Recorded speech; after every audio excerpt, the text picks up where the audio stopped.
इसी तरह का वसवसा एक आलम ने एक कातल को डाल दिया था। 99 कत्ल किए, लोगों से मशवरा किया क्या मेरी तौबा हो सकती है, फलां आलम के पास चले जाओ, उससे मसला पूछो, शायद कोई गुंजाइश निकल आए। हाँ जी, मसला पूछा, 99 कत्ल करके आया हूं, बड़ा जालिम हूं। 99 कत्ल, 1 2 10 की बात नहीं है, 99 बंदों को कत्ल कर दिया है।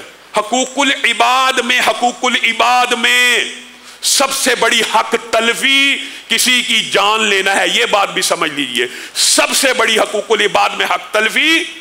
माल लेना भी जुर्म है, गाली देना भी जुर्म है, गीबत करना भी जुर्म है, बुहतान, इल्जाम, लान टान, इत्तहाम, ये सब गुनाह है, हकूकुल इबाद के गुनाह है।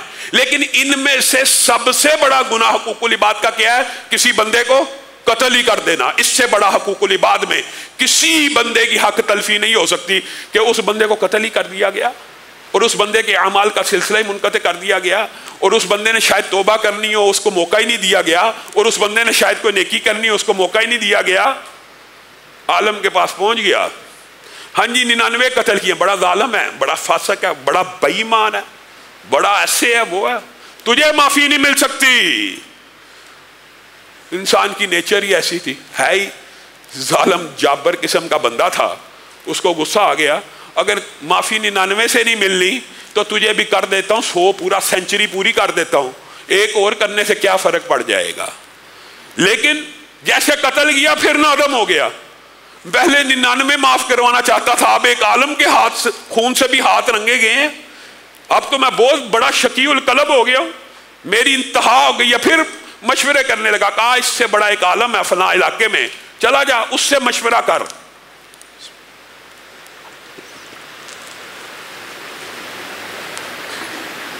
उससे मशवरा किया, उसके पास पहुंचा, पूछने लगा 100 पूरे के पूरे कत्ल कर आया हूं और एतराफ करता हूं गुनाह का। यह बात भी याद रखिए, तौबा की कबूलियत के अंदर एक शर्त मुहद्दिसीन ने इतराफ जुर्म भी बताई। इतराफ जुर्म कर लेने के बाद अल्लाह की बारगाह में आना। हमारे मुआशरे में सबसे बड़ा अलमिया यह है, गुनाह करते हैं, बुराई करते हैं, इतराफ नहीं करते। मुसीकी सुनते हैं जी, मुसीकी गुनाह ही नहीं, इतराफ ही नहीं गुनाह का। शिर्को बिदत के चक्कर में पड़े हुए हैं, शिर्को बिदत गुनाह ही नहीं लगता। जब गुनाह ही नहीं लगता तो तौबा की तौफीक ही नहीं मिलती। जब एतराफ ही नहीं, जब तक बंदा एतराफ का हौसला दिल में पैदा नहीं करता और गुनाह को गुनाह नहीं समझता, फिर तौबा की तौफीक भी नहीं मिलती।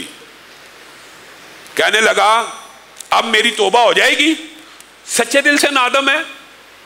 हाँ सच्चे दिल से नादम हूं, वाकई तौबा करना चाहता है। मैं तुझे ये बात कहता हूं कि मेरे इल्म के मुताबिक अल्लाह रब्बुल इज्जत ने तौबा का दरवाजा बंद नहीं किया। तू तौबा कर, बकिया जिंदगी फलां बस्ती में जाके गुजार, जो नेक लोगों की बस्ती है उनकी सोहबत में रह, अच्छे लोगों की सोहबत में रह। ये जो मुहद्दिसीन ने अबवाब कायम किए हैं, इस हदीस से ये बात भी मिलती है कि जब फिर इंसान गुनाह छोड़े तो फिर बुरी सोहबत भी छोड़ दे। गुनाह जिन सहेलियों, जिन दोस्तों की वजह से सरदर्द हुए, जिन दोस्तों की वजह से बेहया फिल्में देखता रहा, जिन सहेलियों की वजह से गैर महरमों से चैटिंग होती रही, अब अगर एहसास नदामत हो गया तो उस सोहबत को भी छोड़ना है, उस सोहबत से भी किनारा कशी करनी है, ताकि दोबारा गुनाह मुश्किल हो, आसान ना हो, दोबारा कट जा। उसको भी यही हुक्म दिया आलम ने, चला जा नेकोकारों की बस्ती की तरफ चला जा, सारी जिंदगी उधर बिता, अल्लाह से तौबा कर।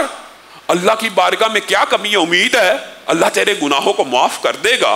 उस बंदे के दिल में नदामत का एहसास जागा कि अच्छा अभी भी गुंजाइश मौजूद है। लोगों 100 बंदों के कातल और हकूकुल इबाद की सबसे बड़ी हक तलफी करने वाले के बारे में कह रहा हूं, उसके दिल में भी ये दिल में एहसास जाग गया, अच्छा मेरी तौबा कबूल हो सकती है। आलम की इंस्ट्रक्शन के ऊपर अमल करते हुए चल पड़ा। अभी चंद कदम चला उस नेकोकारों की बस्ती की तरफ, चंद कदम, मलकुल मौत आ गए, रूह को कब्ज कर लिया गया। अब देखिए हदीस के अल्फाज है और हमारा ईमान है, हदीस भी वही की एक किस्म है। नेकी के फरिश्ते दौड़ते हुए आए, हमारा बंदा है। बुराई के फरिश्ते कहने लगे हमारा बंदा है। नेकी के फरिश्ते कहने लगे तौबा की नीयत कर चुका था, और अल्लाह का ये कानून है जब नेकी की नीयत हो जाए उस नेकी को लिख दिया जाता है। सुभान अल्लाह। बुराई के फरिश्ते कहने लगे, अभी ना नेकोकारों की बस्ती में पहुंचा, ना नेकी का अमल शुरू किया, तुम्हारा बंदा कैसे होगा? 100 बंदों का कातिल है, आलम भी एक शामिल है, ये हमारा बंदा है। अल्लाह रब्बुल इज्जत ने रसूलुल्लाह को वही के जरिए इतला दी है इस हदीस के अंदर कि एक इंसान को जो है फरिश्ता था इंसानी शक्ल में, उसको सालस मुकर्रर किया गया और अल्लाह ही ने उनको इस फैसले का तरीका समझाया और बतलाया।